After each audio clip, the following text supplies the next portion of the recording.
अजीर बिहारी। अति गह गहे बाजने बाजे, सबहि मनोहर मंगल साजे। जूथे जूथे मिली सुमुखी सुनयनी, करही गान कल कोकिल बयनी।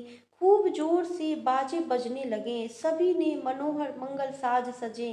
सुंदर मुख और सुंदर नेत्रों वाली तथा कोयल के समान मधुर बोलने वाली स्त्रियां झुंड के झुंड मिलकर सुंदर गान करने लगीं।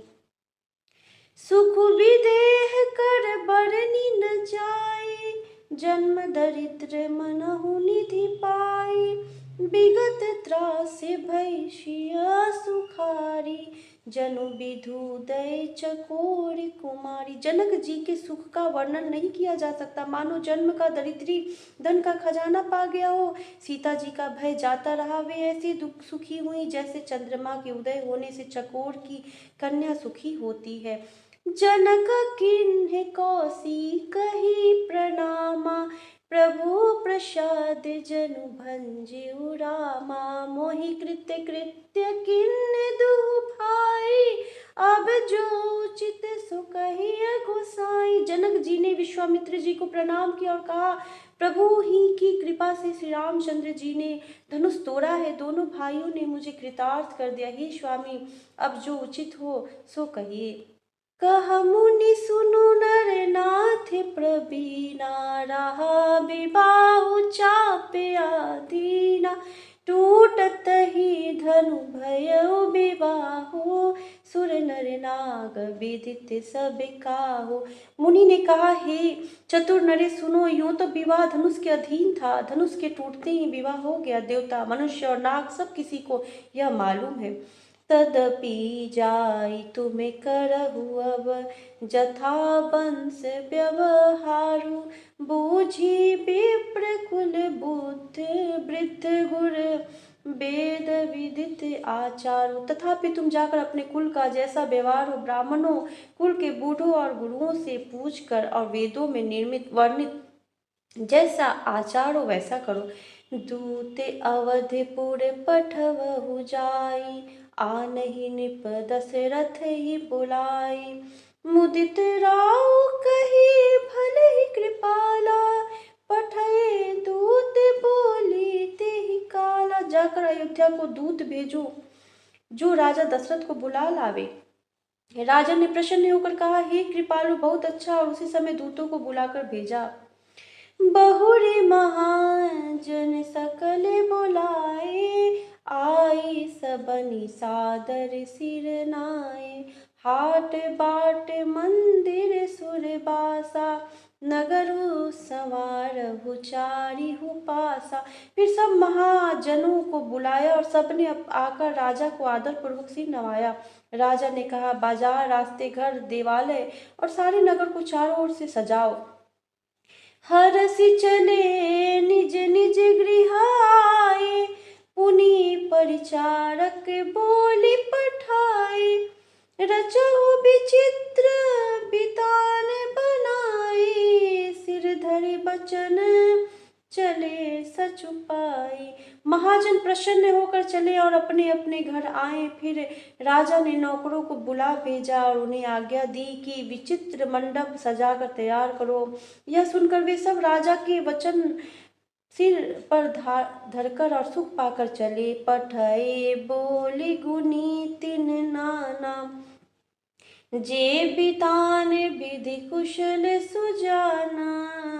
विधि बंदित किन्न आरंभा, बिचरे कनक कदली के खंबा। उन्होंने अनेक कारीगरों को बुला भेजा जो मंडप बनाने में कुशल और चतुर थे।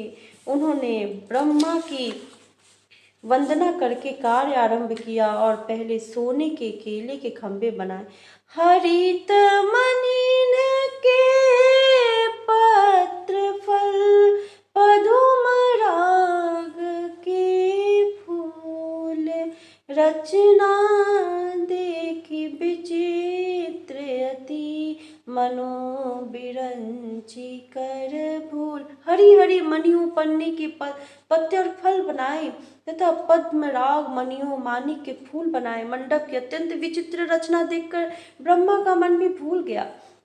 बेनु हरित मणिमय सब किन्हे, सरल सपरब परहि नहीं चिन्हे।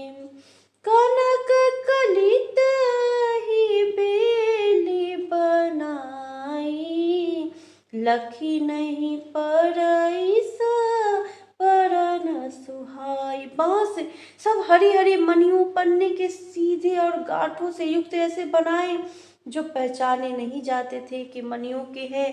यह साधारण सोने की सुंदर नाग बेली पान की लता बनाई जो पत्तों सहित ऐसी भली मालूम होती थी कि पहचानी नहीं जाती थी। तेही के रची पची बंदे बनाए, बिच बिच मुकुता दाम सुहाई। मानिक मरकत कुलिस पिरोजा, चिरी कोरी पची रचे सरोजा। उसी नाग बेली के रचकर और पच्चीकारी करके बंधन बांधने की रस्सी बनाए। बीच बीच में मोतियों की सुंदर झालरें हैं, मानिक पन्ने हीरे और फिरोजे। इन रत्नों को चीर कर कोड़ कर और पच्चीकारी करके इन्हें लाल हरे सफेद और फिरोजी रंग के कमल बनाए। किए भृग बहुरंग बिहंगा, गुंजई कूजई पवन प्रसंगा। सुर प्रतिमा खंभन गढ़ी काढ़ी, मंगल द्रव्य लिए सब ठाढ़ी। भौरी और बहुत रंगों के पक्षी बनाए जो हवा के सहारे गूंजते और कूजते थे। खंभों पर देवताओं की मूर्तियां गढ़कर निकाली जो सब मंगल में दिल्ली खड़ी थी। चौके भांति अनेक पुराई, सिंदूर मणिमय सहज सुहाई। गजमुक्ताओं के सहज ही सुहावने अनेकों तरह के चौक पुराए।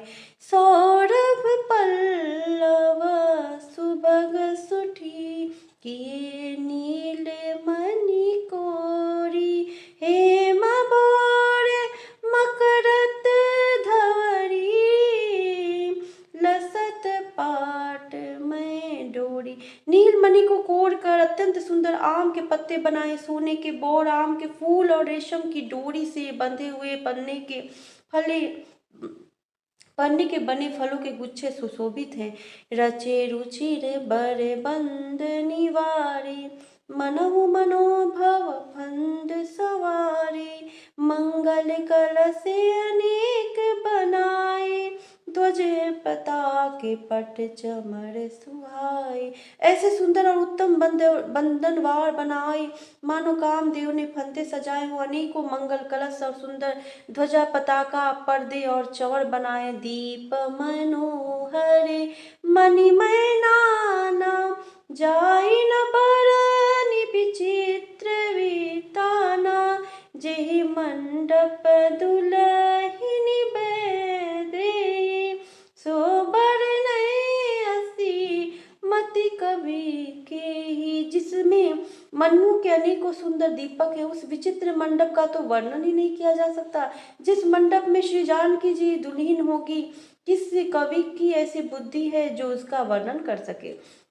दुलहु राम रूप गुण सागर, शोभितानुतिहु लोक उजागर।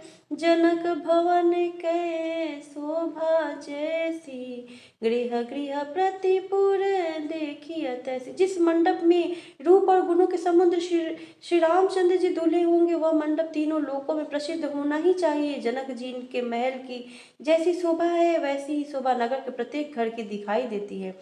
जेहि तेरहु तेहि समय निहारी, तेहि लघु लगहि भुवन दस चारी।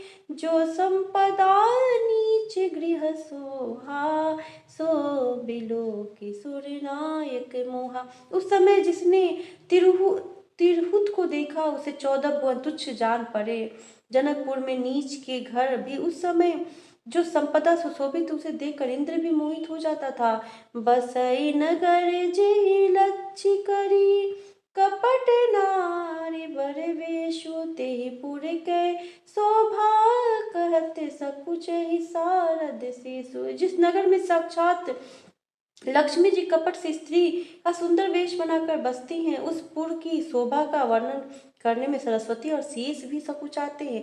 पहुँचे दूत रामपुर पावन, हर से नगर विलोकित सुहावन। भूप द्वार तिन्ह खबर जनाई, दशरथ निप सुन लिए बुलाई। जनक जी के दूत श्री रामचंद्र जी की पवित्र पुरी अयोध्या में पहुंचे। सुंदर नगर देखकर वे हर्षित हुए। राजद्वार पर जाकर उन्होंने खबर भेजी। राजा दशरथ जी ने सुंदर सुख सुनकर उन्हें बुला लिया। करी प्रणाम तिन्हें पाति दिनी, मुदित मयीप आप उठिलिनी। बारी विलोचन बाँचत पाती, पुलक गात आई भरी छाती। दूतों ने प्रणाम करके चिट्ठी दी। प्रसन्न होकर राजा ने स्वयं उठकर उसे लिया। चिट्ठी बाँचते समय उनके नेत्रों में जल, प्रेम और आनंद के आंसू छा गए। शरीर पुलकित हो गया और छाती भर आई। रामू लखन उरे कर बर चिट्ठी, रही गए कहत न खाटी मीठी। पुनि धरि धीर पत्रिका बाची, हरषि सभा बात सुनी साची। हृदय में राम और लक्ष्मण है, हाथ में सुंदर चिट्ठी है। राजा उसे हाथ में लिए ही रह गए। खट्टी मीठी कुछ भी कह न सके। फिर धीरज धरकर उन्होंने पत्रिका पढ़ी। सभी सभा सच्ची बात सुनकर हर्षित हो गई। खेलते रहे तहाँ सुधि पाई, आए भरतु सहित हित भाई। पूछत अति स्नेह सकुचाई, तात कहाँ ते पाती आई। भरत जी अपने मित्रों और भाई शत्रुघ्न के साथ जहाँ खेलते थे वहीं समाचार पाकर वे आ गए। बहुत प्रेम से सकुचाते हुए पूछते हैं, पिताजी चिट्ठी कहाँ से आई है? कुशल प्राण प्रिय बंधु दो, अहि कहु के ही देश। सुनी स्नेह साने बचन, बाची बहुरी नरेश। हमारे प्राणों से प्यारे दोनों भाई कहिए सकुशल तो है और वे किस देश में हैं? स्नेह से साने ये वचन सुनकर राजा ने फिर से चिट्ठी पढ़ी। मंगल भवन अमंगल